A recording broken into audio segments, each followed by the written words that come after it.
Welcome to another edition of Gopher Basketball Weekly with head coach Richard Pitino. It is presented by Sunbelt Business Advisors, Onward for Business. Mike Grimm and Justin Gaard with you, and the head coach Richard Pitino. And kind of a bit of a strange week in the sense there was supposed to be a game on Wednesday. That has been postponed. No makeup date yet.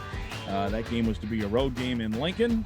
So the next home game is Saturday, Maryland in town at 1 o'clock, and we will certainly look ahead to that. We'll certainly look back to the big win over the Michigan Wolverines, the fifth-ranked Wolverines, a big 18-point home win this past Saturday. But first, Coach, I do want to ask you about how this week now kind of changes for you once you found out, what was it, I guess, Sunday night or Monday? When was it when you found out no road game on Wednesday? I don't remember the exact day, but, I mean, obviously, you kind of – when a team is canceling games or postponing games, you kind of feel like, okay, how is this going to keep going a little bit? So you kind of anticipate it. So I was not surprised by any means. You know, I spoke with Fred Hoiberg after our game. And, I mean, it sounds crazy, but, like, you care about these people first. Like, hey, you okay? How do you feel? More so than the game. Like, we'll figure out the game stuff later. So, and I know with Fred, he's, got underlying conditions and so on that it's very, very important. So we talked about him for a little bit and then just talked about, okay, like we'll figure out another time for the game. And then you move on. I mean, so we practice Monday and Tuesday, off Wednesday, back at it Thursday and Friday. And really the beginning of the week sole focus is on us getting better. Offensively, defense. I mean, just every little thing, throw in a couple new things maybe offensively that we can do and change up some things. I mean, we really changed up our whole defensive scheme, went back to the way we played a couple years ago with Nate Mason and Amir and Dupree and those guys. And to do that with 2 days prep playing the hottest team in the country was a little bit scary. Fortunately, it worked somewhat, but we still got to fine tune that.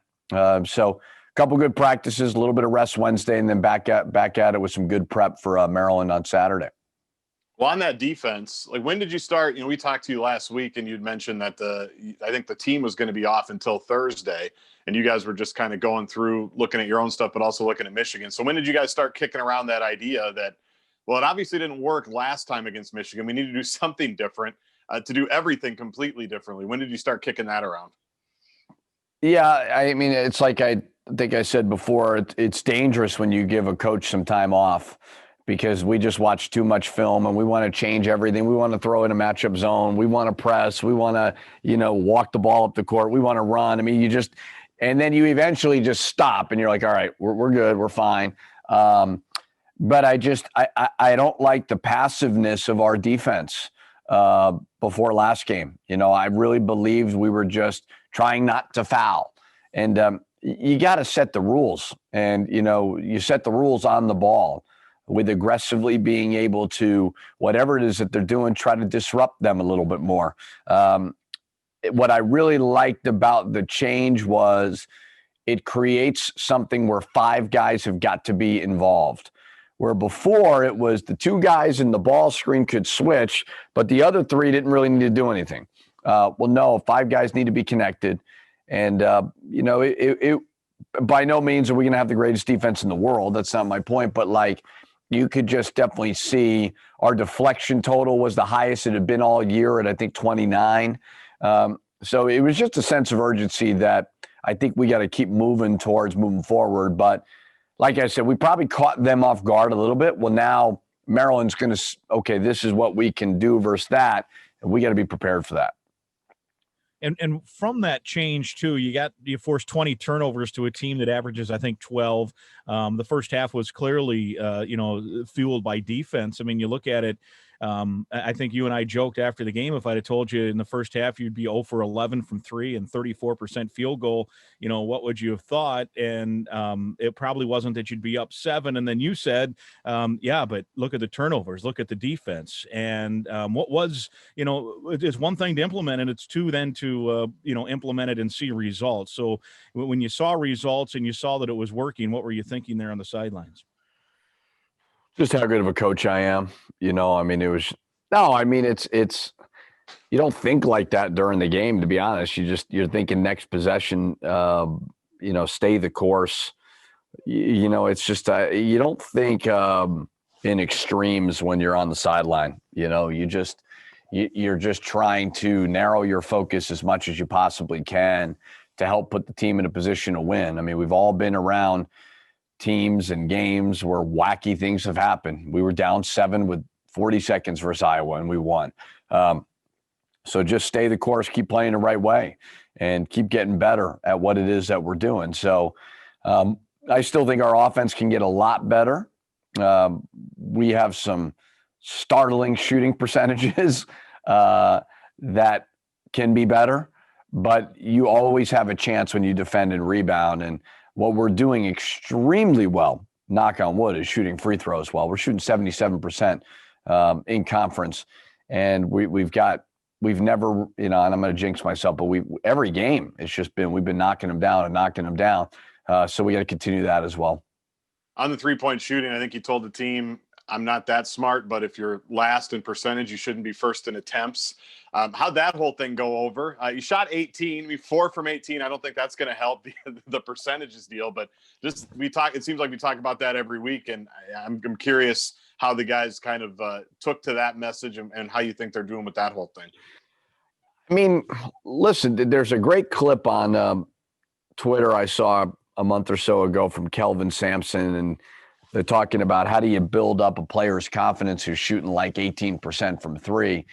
And I don't know if I'd say this harshly, but he's like, I don't want to build up a bad shooter's confidence. That makes no sense. But what I just tell our guys is like, all right, we've played 15 games? The body of work is there. So if you're shooting like 15% from 3, the percentage of your shots should not be astronomically high towards 3-point shots, if that makes sense. So if you're not shooting a great percentage from 3, that doesn't mean that you're a horrible player. Go find it elsewhere, whether it's getting to the rim, whether it's getting to the free throw line. Shoot less. I was looking at our stats today in conference. Liam is shooting a high percentage from the field. Brandon Johnson's shooting a high percentage from the field.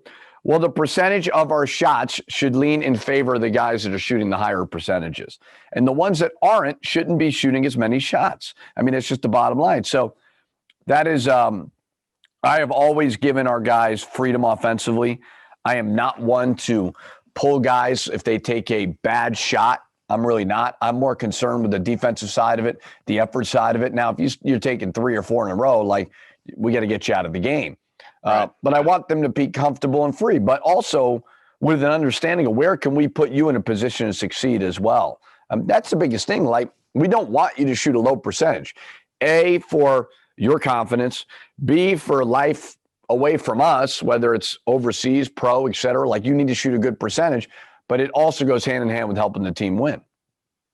You mentioned that on offense, there's still some upside. I want to ask you too about defense. I mean, you had a great game, and look, when you're playing a good team like Michigan, they're bound to get some open shots, but I think there's still some bite to the apple there before you get down. That there's still some upside defensively, particularly on the perimeter. What do you think? Well, I think everywhere we're not even close to where we could be, and I'm not trying to say that we've arrived by any means, but we are doing this, whether it's, having a lot of great wins with the most, we played the most quad 1 games in the whole country. We've played 8 with 3 new starters, with a lot of new guys. So like, we're not where we need to be. A lot of teams play 2, 3, 4 years in a row together and are connected and understanding it. So we just got to keep getting better, just keep working. It's not going to substantially change overnight, never does. Defensively, I think that deflections is a key part.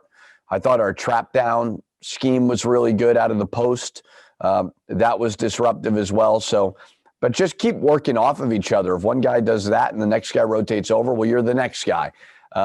Or whether it's offensively, if you move the ball once, move it twice, third time, then get something. So it's that trust factor that we're still building. I know we're going to talk a lot about Liam, I'm sure, given his award this week, but we haven't talked a ton about Brandon Johnson. And I just love kind of all the little things that he does for you, almost like what Eric Curry did his freshman year, whether it's taking a charge, getting a rebound, helping out on those traps. I mean, how important has he been as a guy that we don't think about too much unless he's making 8 threes against Iowa, on Christmas Day. But it just seems like one of those veteran guys that is about the right things and has been really helpful for you. Phenomenal person, just a great kid, somebody that I think, if we were in normal times and people were able to get to know him, I mean, he just a great kid.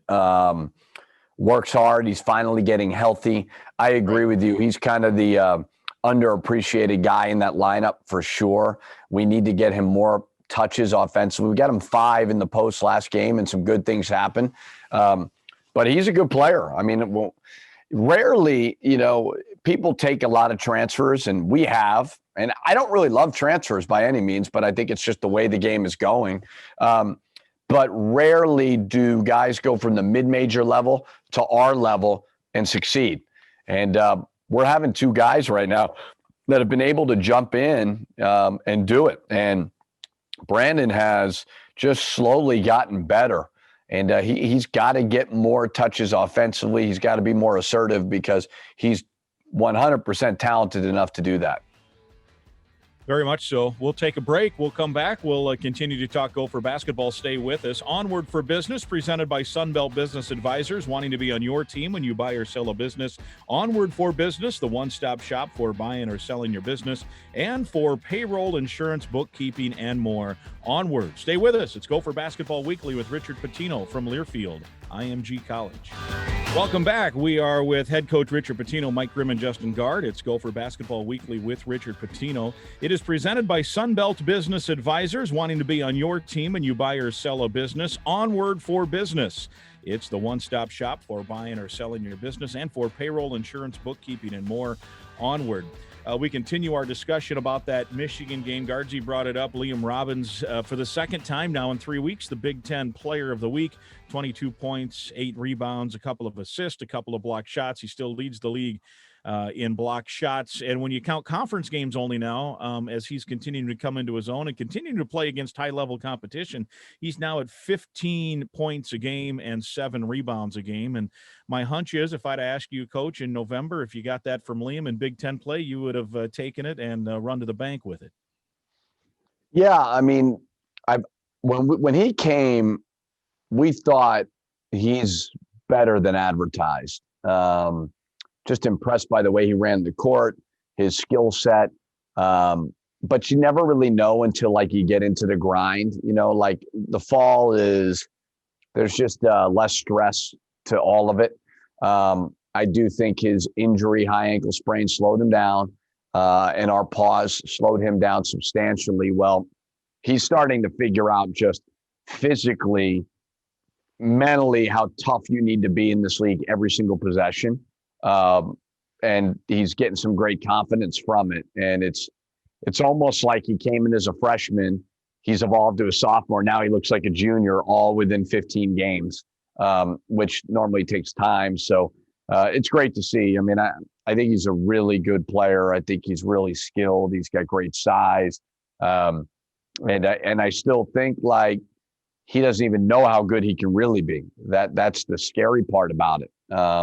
But it's kind of all trial by error right now. Being able to do this with not a lot of time to prepare for it, we should see him getting better and better and better. Well, we always read in too much to the revenge factor, and we owed him one from a couple of weeks ago when it comes to Michigan. But it did seem like he did take what happened in Ann Arbor a little bit personally, and definitely wanted to play better against a really highly touted guy. Is that something with his personality that you can see coming through, that he does take these matchups as well personally as well as the team stuff? I don't see it in his personality because he's kind of a mild-mannered kid, but I would think that like anybody, when a freshman has 28 points, and I never really look at it like Hunter Dickinson had 28 on Liam, because there's collectively so many things that happen. Like, why did he get the ball there? Where was our ball pressure? Where was our trap? But yeah, sure. I mean, I think Liam probably took it personally. I don't that doesn't fuel me necessarily. But, if it fuels him, by all means, let's do that, But I do think that, and I just told him going to the game, like, you're the junior, he's the freshman. It didn't look like that at Michigan. Doesn't mean you need to, take him and body slam him, because he's a really good player. Hunter Dickinson's a really good player. But Liam, you've got experience on him. Show it, and he certainly showed it. And I know you're, Coach, you're kind of that touchy-feely type, a very, sentimental kind of a coach. Very emotional. Very, very much. But I do want to ask you about this, and not that it's a huge factor in wins and losses, but is it kind of cool to see a guy come in as a transfer? He's got his uncle there with him that's helping him coach. He's got his cousin on the team who he's a roommate with in a time of a pandemic. I mean, I think there's a cool aspect to that part of the story as well that probably a lot of our listeners, aren't all that familiar with. Yeah, I mean, what I like about it is I didn't hire Ed Conroy to get a player. People do that, and sometimes it works. Like, I'm not saying I wouldn't do it, if there was an opportunity there and the player was really good. But what I like about it was I hired Ed because I really liked him and I thought he'd be really good. And Ed's been with us, I don't even know, I think 5 years maybe. But he gets better and better and more confident as a coach, and he's taking more ownership in the program. Ed is of, hey, like, I'm giving you more responsibility. Hunt, we let him be a walk-on because we liked him as a kid, thought he'd give more. So, like, Ed and Hunt have given a lot to the program, and now all of a sudden they have this cousin and nephew who can help us as well. So it was just, I just liked the way that it evolved, because I think it evolved the right way. And to see Liam come in here, and like you said, I mean, I'm not as unemotional as you make me out to be, Mike, but I would say that it is cool that Liam has that support system, and like Ed's wife, Jenny, is awesome, and I'm sure he's able to go over to the house, safely during the pandemic to be able to get out a little bit. But it'd be way cooler, obviously, if we had fans and more family and all that there as well. But yeah, it is great. And I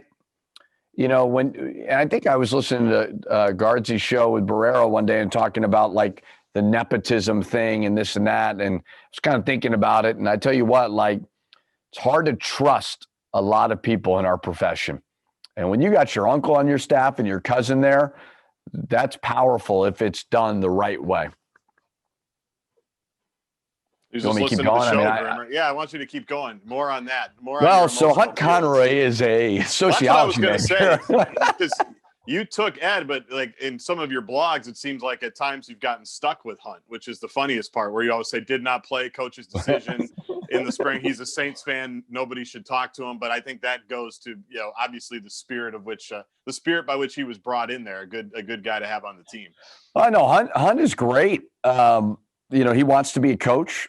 And, obviously we're going to have to kind of figure out his next step for him. And he's dumb enough, like me and others who've been in the business, that want to pursue it. But no, I mean, Hunt is an extremely valuable member of our team and has a great voice, understands the game, is very close with all of our guys. And, so it's been, I'm happy for all of them, because they're really, really good people, and it's been cool to see kind of that they can be a part of Liam's growth moving forward.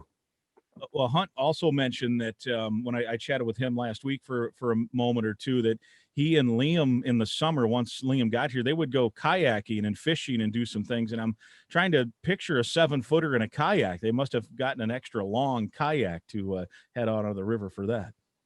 Yeah, and that's what's cool too, because for those two, like we got new guys who have not experienced the Twin Cities, and Liam's able to, obviously because of Hunt, and hopefully whenever this pandemic goes away, guys can experience that in the summertime and get out on the lakes and do all those cool things, because that is what makes Minnesota great. It's January and February do not make Minnesota great. It's the other months that make Minnesota great that, hopefully our guys can experience when this all turns back to normal.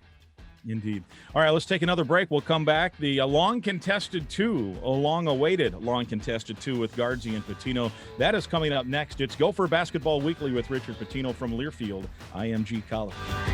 Welcome back. It's Gopher Basketball Weekly with Richard Pitino. It's presented by Onward for Business, Sunbelt Business Advisors. Mike Grimm and Justin Gaard with you. And it is time now for the long contested two with Richard Pitino and Justin Gaard. JG? And I want to talk football, and we've had some over the years, however many years we've done this show together. I think we've had some pretty entertaining characters emerge on this show. Obviously, your children have been a big part of this segment. Obviously, multiple dogs have been a part of this segment. You haven't taken a cheap shot at your wife today, so I assume that's coming in the next 20 minutes or so.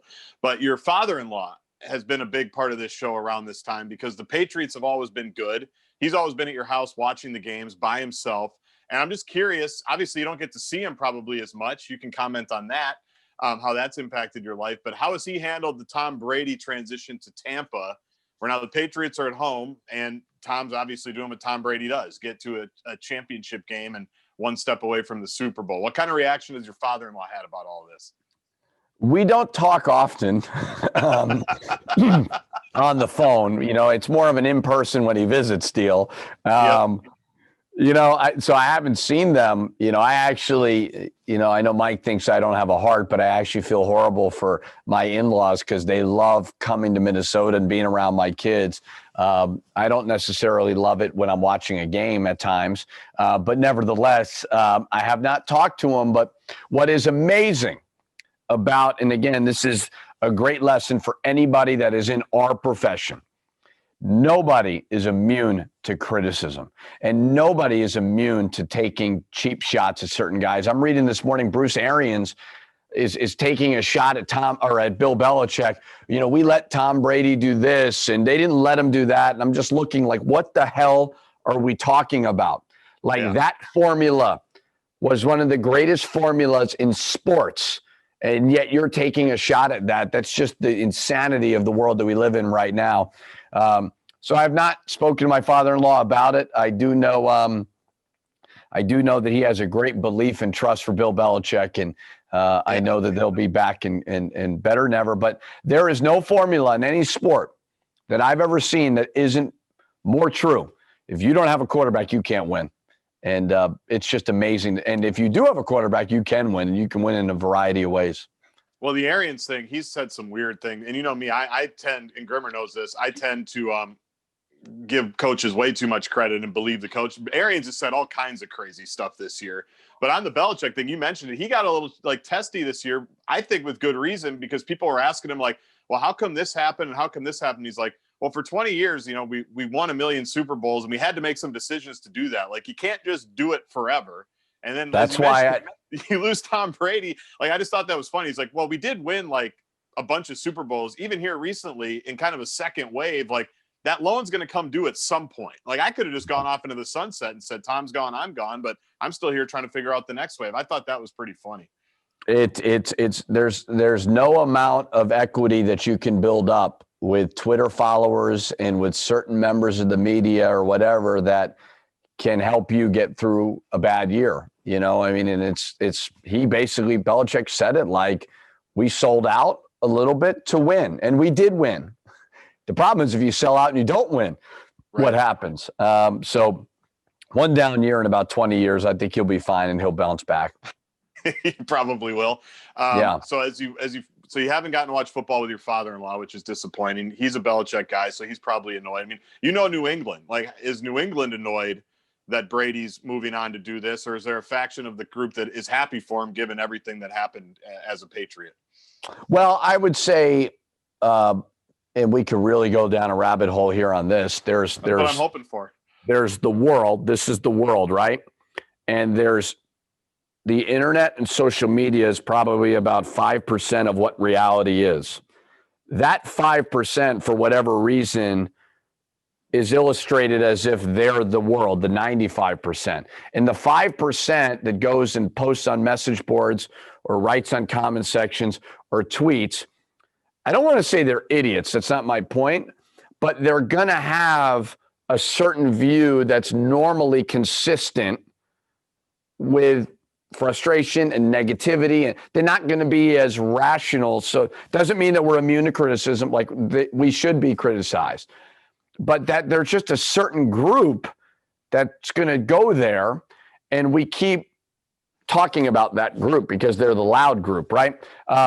So the people on the internet and Twitter and message boards are probably angry, but the rational fans, they probably understand, like, hey, we got to take a little bit of a step back right now and rebuild. But New England fans, there's two types of fans, in my opinion. There's fans that really, really care that are insanely irrational. But there's also the fans that don't care and they're apathetic. New England fans care. They care deeply about the Patriots. You know, it's funny, when my dad was the Celtics coach, I wasn't sure what type of town it was from who do they care about? Like, clearly Vikings, you know, are top dog here in our town.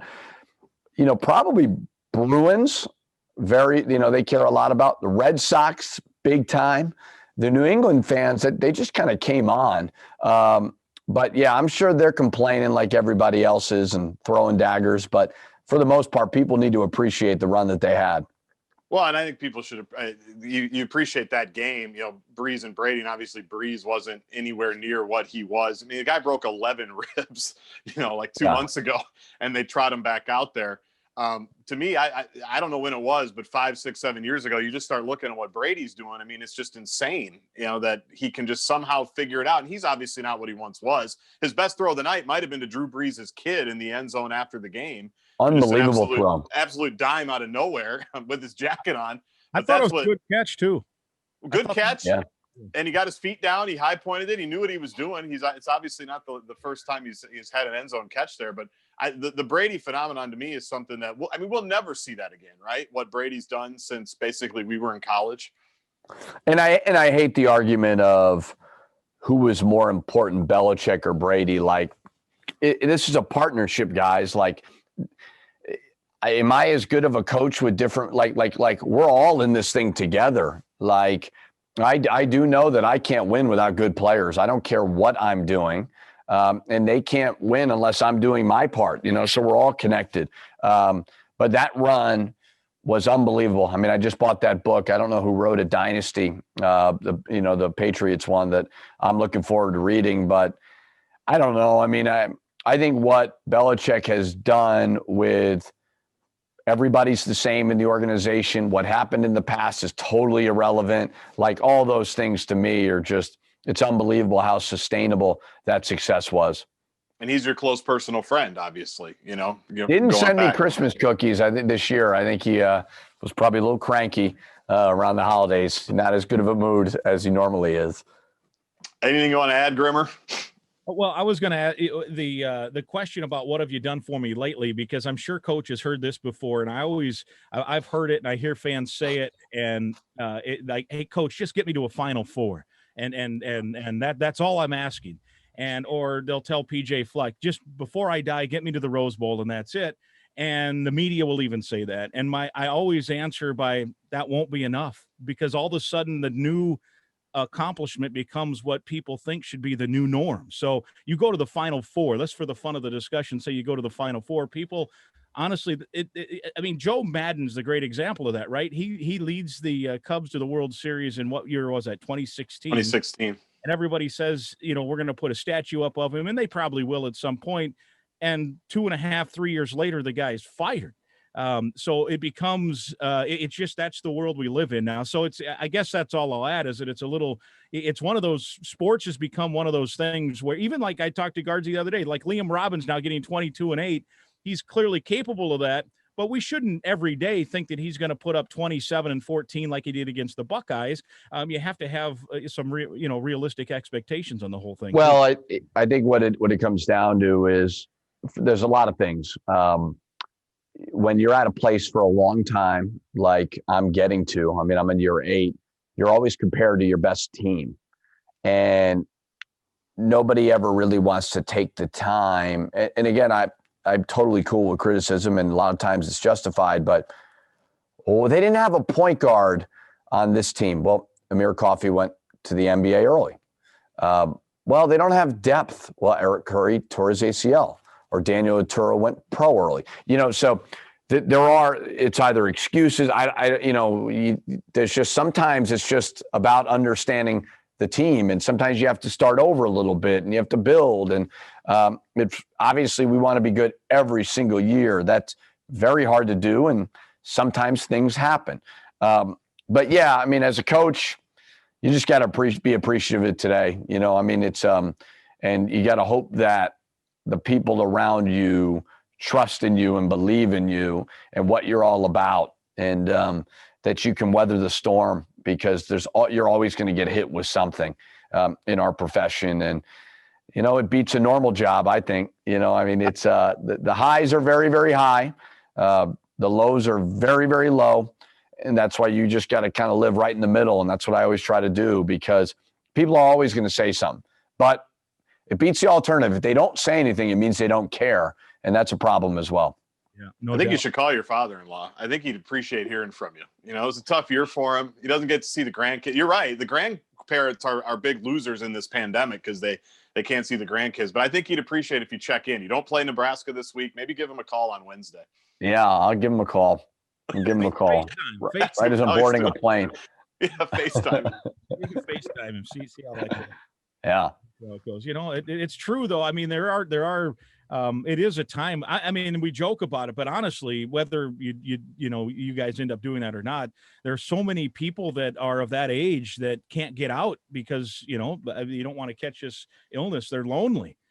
So I would, as a public service, say if you have a loved one in your life that's aging and at home, do FaceTime them or give them a call. Call your elders. Yeah, call your elders. We do. No, we do. We got the FaceTime going a bunch. But no, it is.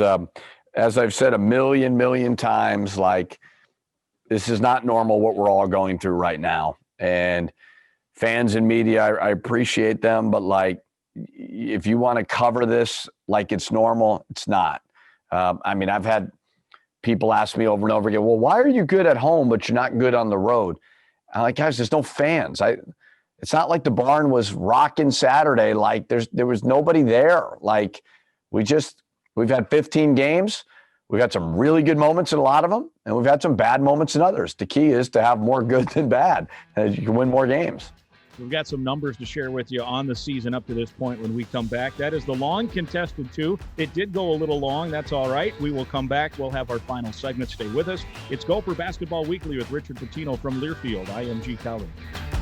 Welcome back. It's our final segment, Gopher Basketball Weekly with head coach Richard Pitino, presented by Onward for Business. Sunbelt Business Advisors, wanting to be on your team and you buy or sell a business. Onward for Business, the one-stop shop for buying or selling your business and for payroll, insurance, bookkeeping, and more. Onward.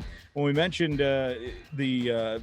we'll give you some numbers, and we're now getting to the point here, mid to late January, you can start seeing a resume developing from a team profile standpoint, and hoping that you can play yourself into a position of good seeding in postseason, both conference and what have you. So there are 4 teams in the country, Coach, that have won 4 games against ranked teams. The Golden Gophers are one of those 4. So you've put yourself in some pretty elite company there.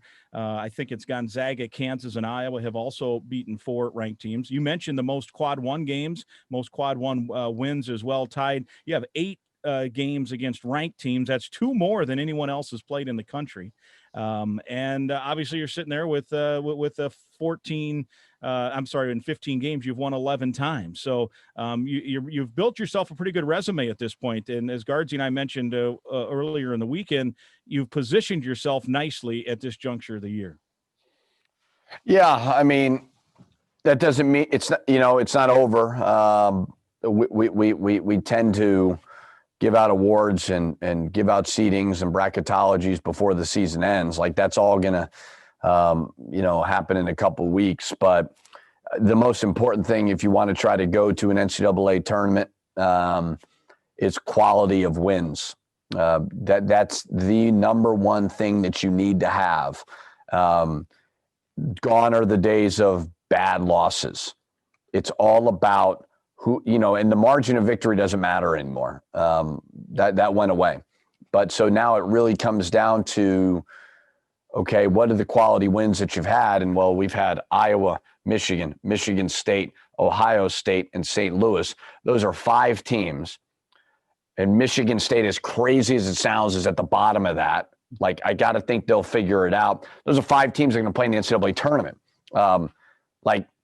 That's 2 teams in the top 5, 6, 7, whatever they are. Ohio State's ranked high. So that's great, but you got to keep just stacking them up, keep getting as many as you can. But I think the worst thing in the world that we can do is, because we went through that 9-game kind of historic stretch schedule-wise, is now to take our foot off the gas and think, well, Maryland doesn't have a number in front of it, so that's going to be an easy game. Like, no, it's not. Maryland can beat anybody. They beat Wisconsin at Wisconsin. They're well coached. They're young, so that means they're going to get better and better. Then we got Purdue. It's not like Purdue's easy to beat. So one day at a time.